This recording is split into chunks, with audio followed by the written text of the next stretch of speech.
I've been waiting and waiting for Damian to get new abilities. I mean, bro, we got a new Void Sword Art move, the legendary Blue Azure Dragon, all his bloodlines fusing into his bloodline clover, etc. And he's just gotten way stronger. So we'll be using the actual version now. But it'll still defeat like everyone in Black Clover. So. Yeah. And we're doing a massive restart. So anyways, currently Damian is heading to the Grand Assembly after getting getting used to all of his new abilities. Along with that, he wants to a skilling. Yeah, this ain't the complete original first.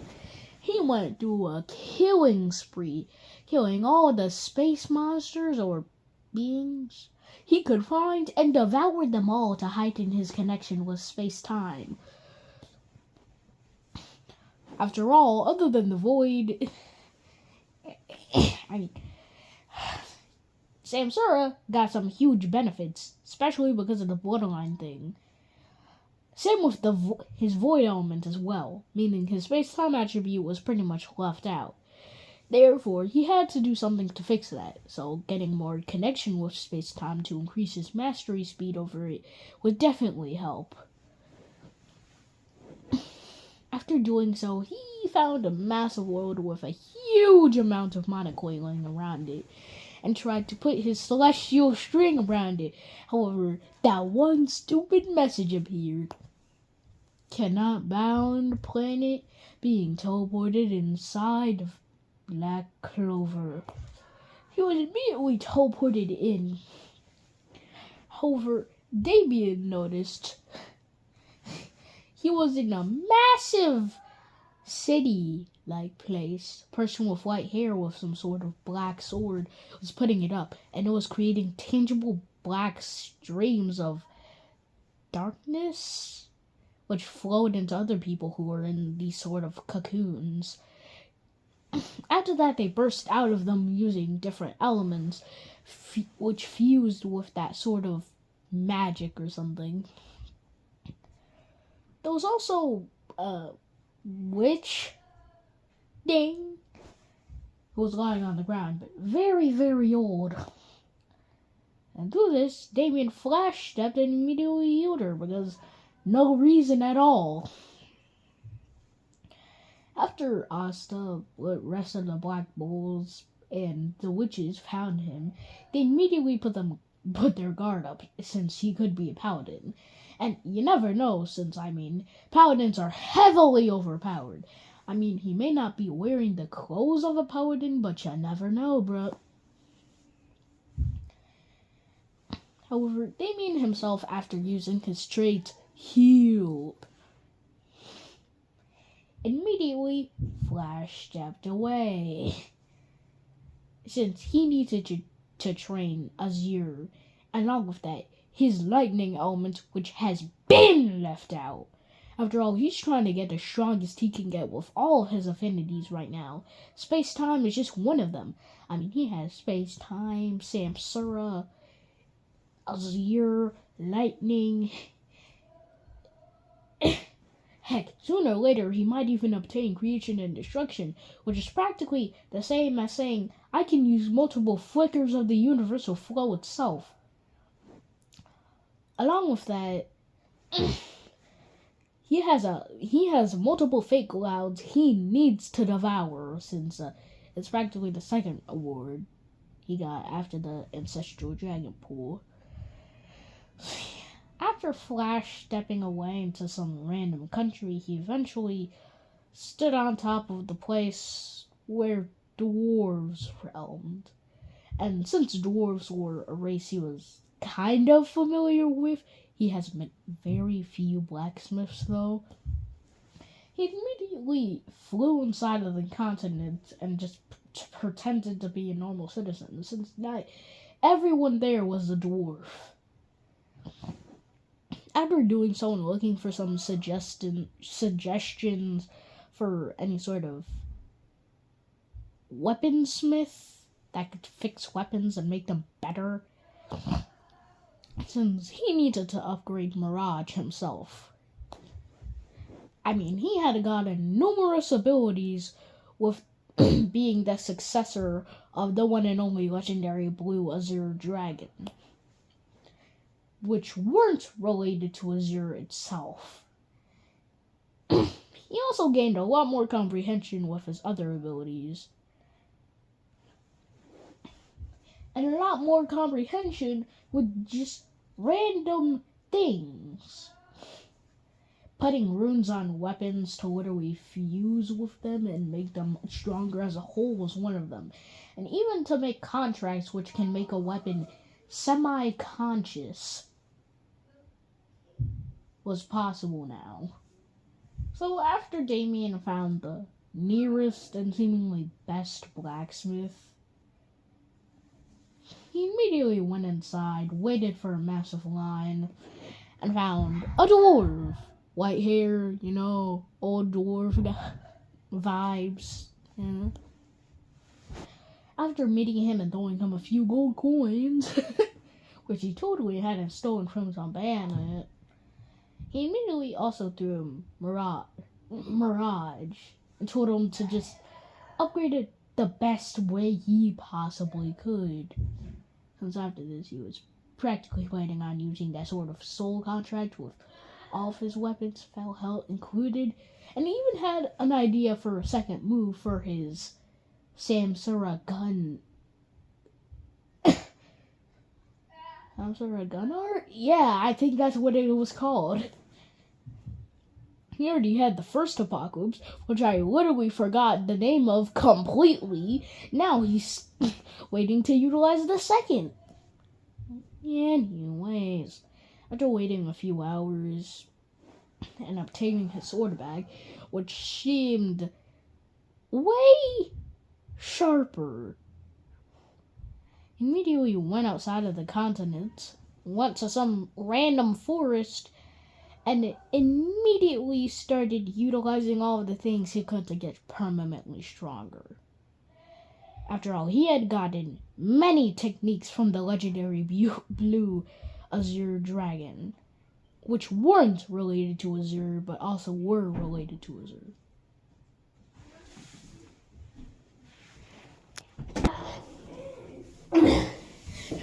Anyways, he was also thinking of well, the first thing he did was devour all the fake clouds. With his void physique, he could obviously get the most benefits out of it.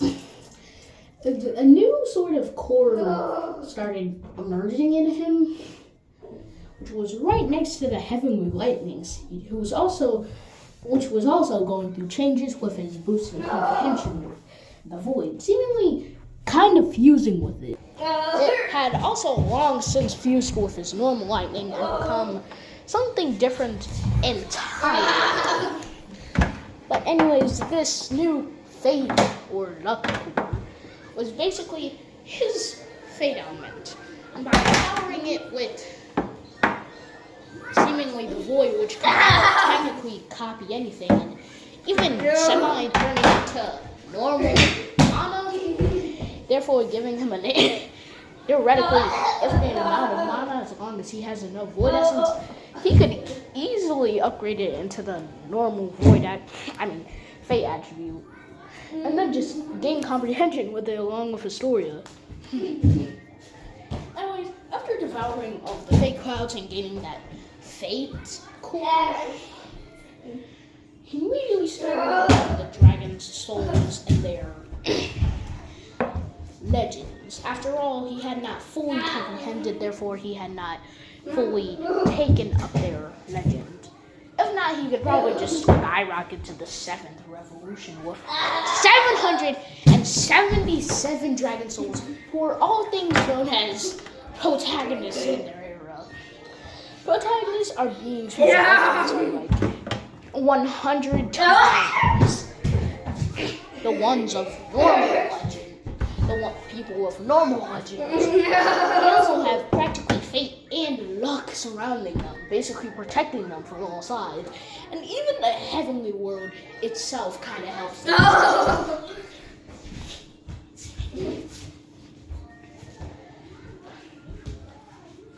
So, and what he did was kind of weird. So he went into his mind prison where all of those souls were present and planned to fully devour them, gaining way more strength and basically way more legend. And planned to do something which would basically give him way more control over the Void physique and the Void itself. Along with that, his boosted power would be way better. Basically, he freed all the souls, and all the souls tried to take over his body. Especially the stronger ones, which were practically beaming him up from the mind inside. However, he then used Devour inside of his mind world space where the mind prison was, devouring half of the dragon souls and eventually every single one of them, turning them into pure legend essence and power. Instead of absorbing that legend essence himself,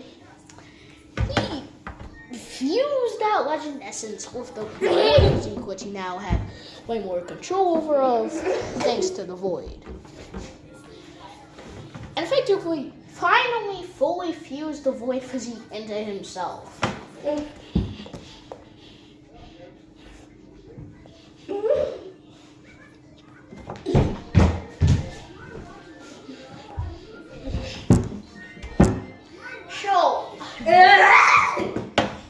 These dragons are so purified to the purest they could be with the Void. So yeah, the Void was not tainting them. It was making them. You know what got them most benefits? His bloodline core, of course. Not only did it heavily increase its legend, it was also heavily purified to very much increase it. They had easily just broken into the 8th revolution stage at its middle point. However, he also purified all of their remaining bloodlines, giving it to Blood, which effectively purified and strengthened all of his bloodlines. Therefore, his normal strength even more, and even his demon dragon.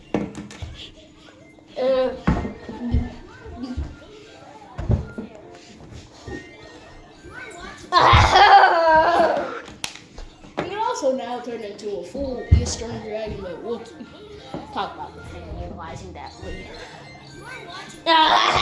Basically, after that, he practiced very hard with his sword, lightning, and of course, his absurd gun art, and its second apocalypse. Anti-apocalyptic barrage, which summoned some sort of huge magic circle made of Samsara and specifically reincarnation mana.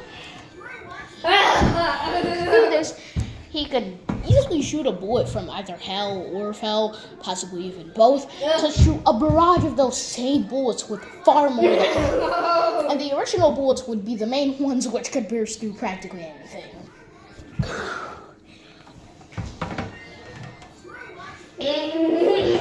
His Void mana had, of course, become significantly stronger.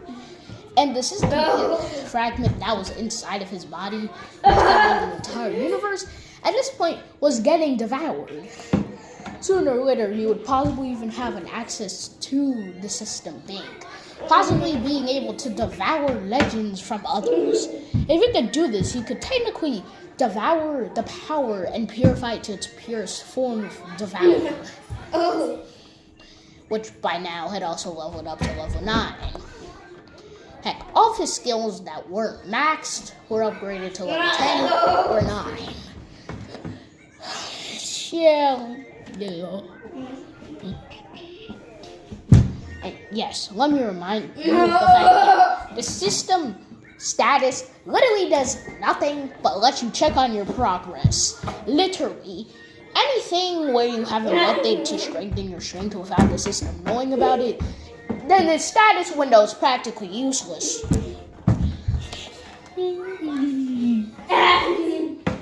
But yeah, sooner or later, presumably after the Grand Assembly, he was going to have a rebirth of divinity.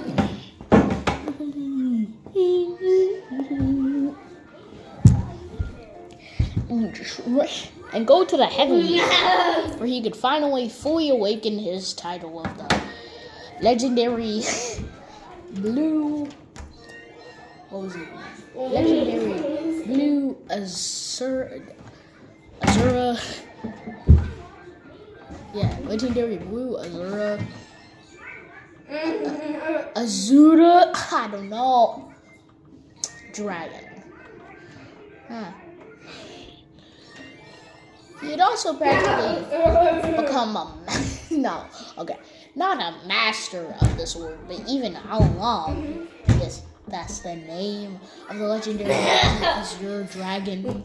How long? Using the sword, and with quite a bunch of his memories, and even some legend which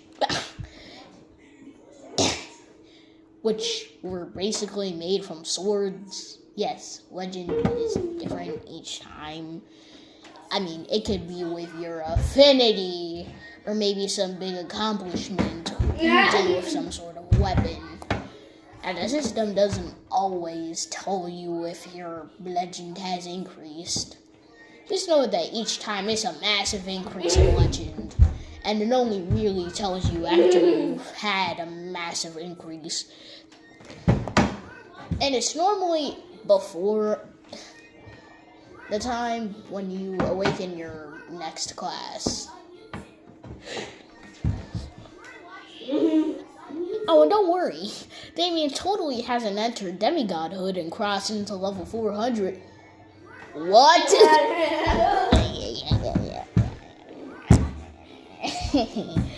His class. 4 options. True Behemoth. Huh? Oh.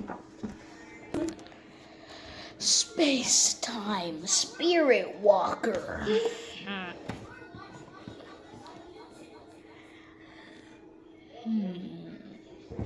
Samsara Gun Grandmaster. Wait, no, 5 options. Void Sword Deity.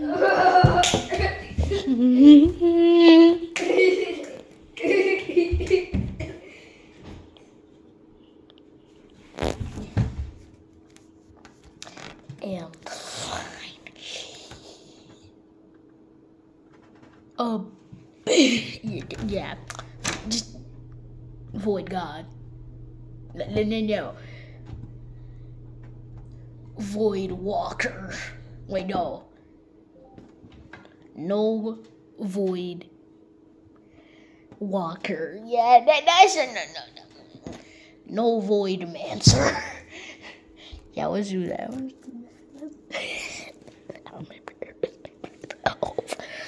Yeah. And what else would he have possibly used to grow the remaining fragments of divine power? Okay, so just so you know, we have normal mana, world force, which is the most potent mana in the universe. Outside the universe or in the heavenly world, the most potent form of mana is divine power. Using this, he could easily increase his mana quantity, which was also a lot, and easily increase his mana potency, which was already massive. But now, it was 10 times better. Don't worry. The breath of nothingness and the breath of all things, they've been upgraded heavily. Because his void affinity got the best out of everything. So the breath of all things and the breath of the void are contradicting, but came from the same source. But now, Damian could use the two at the same time without their elements contradicting each other at all. So, the Breath of all things kind of allowed him to seal mana, utilize that same mana, practically steal it, kind of, and finally, and basically make sure that the effects of mana would not disappear. As you should know if you've read enough into Void Evolution System, anything like an ice spear will not last unless you put your focus into it.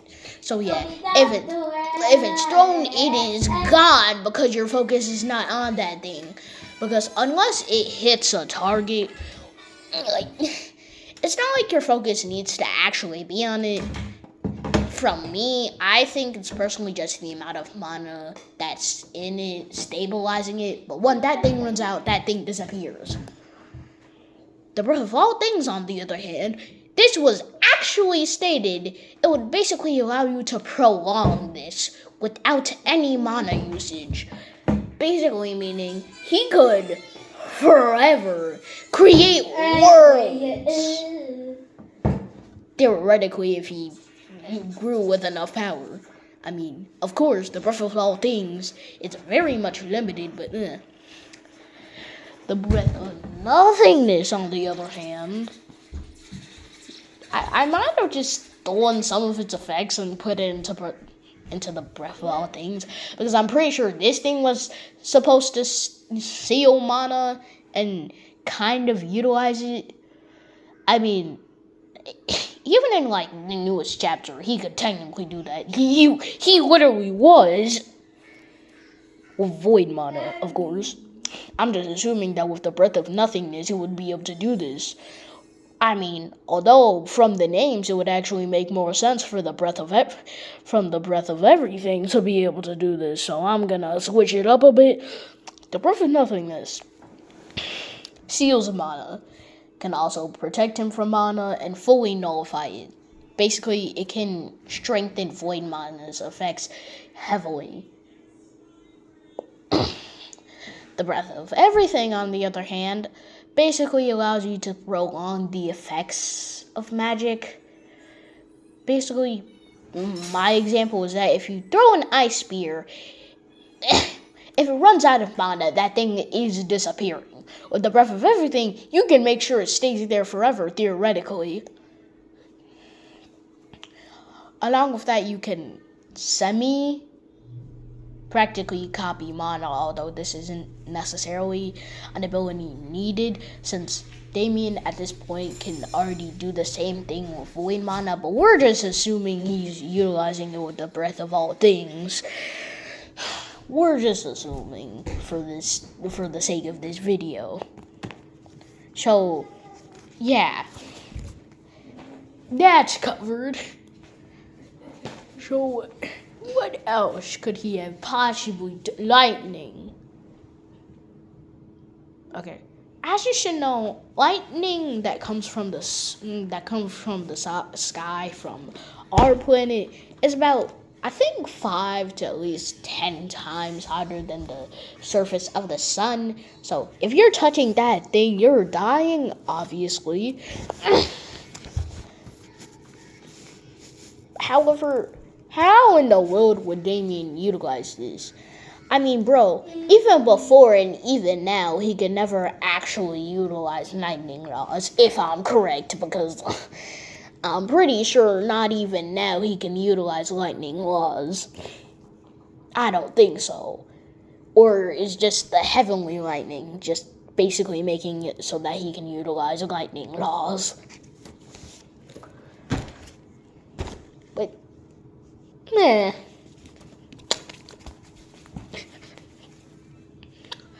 anyways.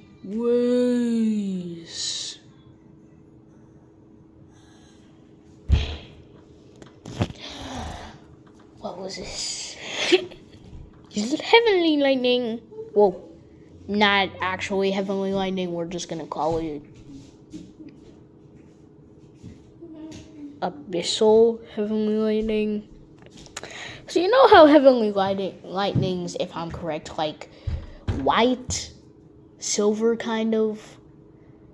Oh, it is also this, however, it is also black with an aura of like dark bluish purple. Either side has an aura of silver, by the way.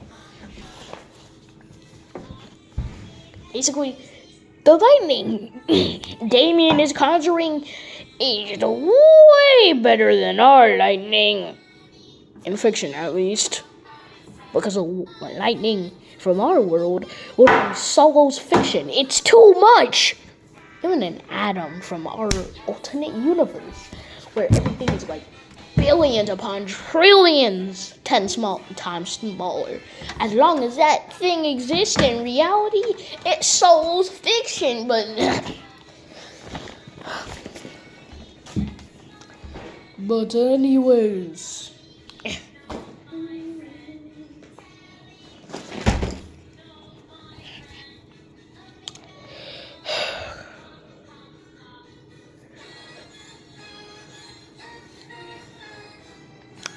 is this all he's gained? Oh wait, no, sorry.